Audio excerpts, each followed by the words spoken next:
अस्सलाम वालेकुम, मेरा नाम डॉक्टर काशिफ अहमद मलिक है। मैं मुर्शिद हॉस्पिटल हेल्थ केयर सेंटर पे हूँ और यहाँ पे हमारा डेंटिस्ट्री डिपार्टमेंट है जो बहुत वेल इक्विप्ड, बहुत अच्छा है। और हमारी डेंटिस्ट से आज बात करते हैं दांतों की सफाई और निगहदाश्त के हवाले से। अस्सलाम वालेकुम डॉक्टर साहब। वालेकुम अस्सलाम। जी, कैसे हैं डॉक्टर साहब? मैं ठीक है, आप बताइए। ठीक है, मैं ठीक हूँ, थैंक यू डॉक्टर साहब। डॉक्टर साहब, ये दांतों का जो मसला है, क्योंकि दांतों को कहीं ना कहीं मुझे ऐसा लगता है कि मैं अपनी बात भी करूँगा और जनरल बात भी करूँगा, हम कहीं ना कहीं निगलेक्ट कर रहे होते हैं कि हम कहते हैं इसकी सफाई, इसकी निगहदाश्त ये बहुत ज़रूरी है।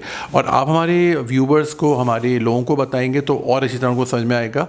तो दांतों की सफाई और निगहदाश्त कितना ज़रूरी है, किस तरह से करनी चाहिए? सही। तो दांतों की जो सफाई है, जैसे हम दांतों के लिए सफाई के लिए बेहतर ये है कि हम सुबह जो है ना ब्रश वगैरह किया करें लाजमी, सुबह नाश्ते के बाद। और फिर जो है और रात को सोने से पहले लाजमी ब्रश किया करें। असल में हमारे यहाँ कॉन्सेप्ट ये बना हुआ है कि भाई सुबह सुबह उठ के ब्रश कर लेते हैं और फिर नाश्ता वगैरह करके फिर ऑफिस या कॉलेज या स्कूल वहाँ चले जाते हैं। तो वो जो हम खाना पीना खाते तो वो कहीं ना कहीं दांतों के बीच में लगा रह जाता है, जिसकी वजह से फिर वो सफाई मेंटेन रहती नहीं है और उसके बाद वहाँ पे दांतों में कीड़ा लगना स्टार्ट हो जाता है। अच्छा, तो डॉक्टर साहब आप कह रहे हैं कि निहार मुंह हमें दांत ब्रश नहीं करना चाहिए। हम उठ जाएं, मुंह की कुल्ली कर लें पानी से, नाश्ता करें उसी हालत में, उसके बाद दांत ब्रश करें।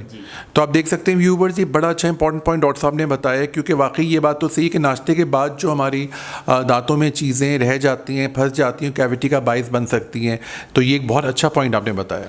और इसके अलावा जो है फिर रात के टाइम भी हम ये करते हैं कि भाई जल्दी जल्दी में खाना वाना खाया और सो गए, तो रात को भी ब्रश करके सोना चाहिए लाजमी, क्योंकि वही बात वहीं आ जाएगी कि भाई सारी रात वो खाना दांतों के बीच में लगा रहा, तो वही फिर कैविटी बनने का बायस बनता है।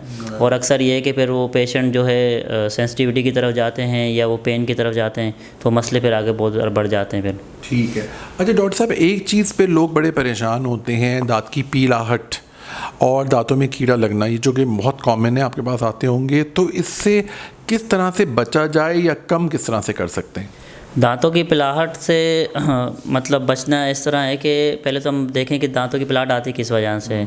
एक तो हमारा जो दांतों का जो नेचुरल जो शेड होता है वो लाइट येलोइश टाइप ही होता है।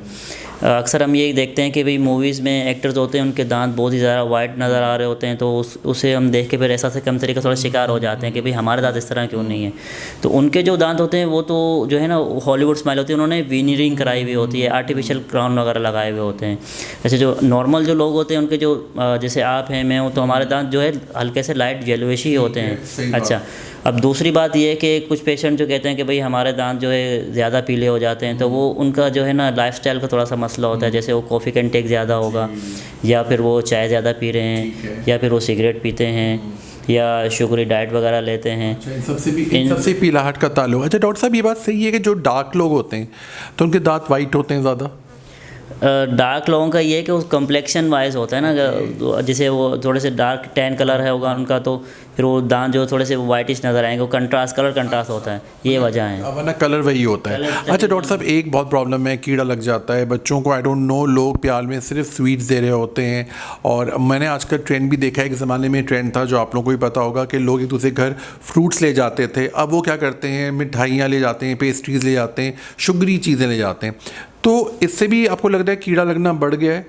शुगरी डाइट जो है, या जैसे केक वगैरह, टॉफ़ीज़ वगैरह, ये तो मतलब है ही ना, ये तो कैविटी का बायस यही बनते हैं। अच्छा, बच्चों में जो है जो कैरीज़ की जो शिकायत आती है, मतलब दांत में कीड़े लगने की शिकायत ये होती है कि वो एक तो उनका जो है वो चॉकलेट्स वगैरह ज़्यादा खाते हैं, एक उनका वो, और दूसरा ये कि वो ब्रश नहीं करते सही से, क्योंकि मतलब एक अवेयरनेस भी नहीं होती, और दूसरा ये कि बच्चे मतलब काबू नहीं आते ना, ब्रश कराते नहीं, उनकी हैबिट नहीं होती, हैबिट बनवानी पड़ती है। तो अच्छा जी, और एक वजह ये भी है कि अगर जैसे अक्सर ऐसा होता है कि छोटे बच्चे होते हैं, उनके सामने के दांतों पे कीड़े लगे हुए होते हैं, बाकी नीचे के दांत सही होते हैं, सिर्फ सामने के दांतों पे कीड़े लगे होते हैं।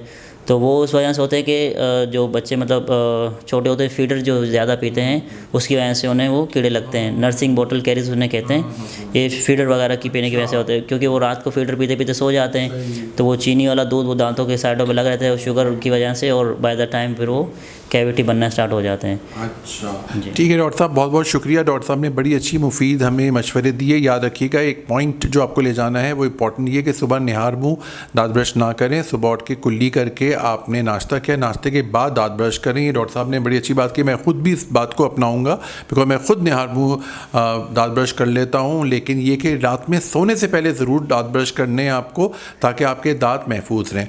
Thank you very much. Signing out, doctor Kashif Ahmad Malik.